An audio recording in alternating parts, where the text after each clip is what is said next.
Hi friends, വാത്സല്യം coming soon റിവ്യൂയിലേക്ക് എല്ലാവർക്കും സ്വാഗതം. ചെമ്പകമംഗലത്തേക്ക് ഒരു ജ്യോത്സ്യൻ വന്നിരിക്കുകയാണ്.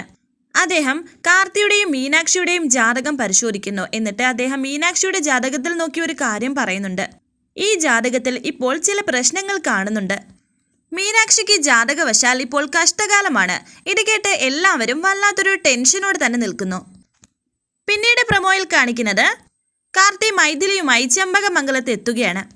ആ വീട് കണ്ടപ്പോഴേ മൈഥിലി ആകെ ഞെട്ടിയിരിക്കുകയാണ്.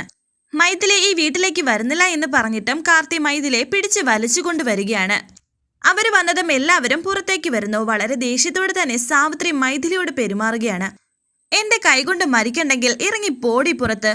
മൈഥിലി പോകാൻ തയ്യാറായിട്ടും കാർത്തി വിടുന്നില്ല. ഇവളെ തൽക്കാലം ഞാൻ എങ്ങോട്ടും ഇറങ്ങിപ്പോകാൻ പറയുന്നില്ല, എങ്ങോട്ടും വിടുന്നില്ല എന്ന് തന്നെയാണ് കാർത്തി എല്ലാവരോടും പറയുന്നത്.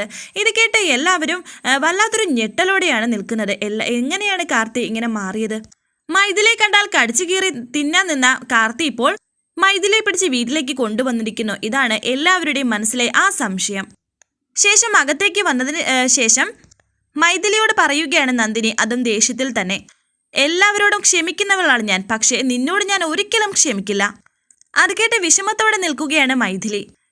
പിന്നീട് രാത്രിയിൽ മുറിയിൽ ഇങ്ങനെ ടെൻഷനോടെ അങ്ങോട്ടും ഇങ്ങോട്ടും നടക്കുകയാണ് കാർത്തി. മീനാക്ഷിയോട് ഇനി എന്ത് പറയും എന്നറിയാതെ.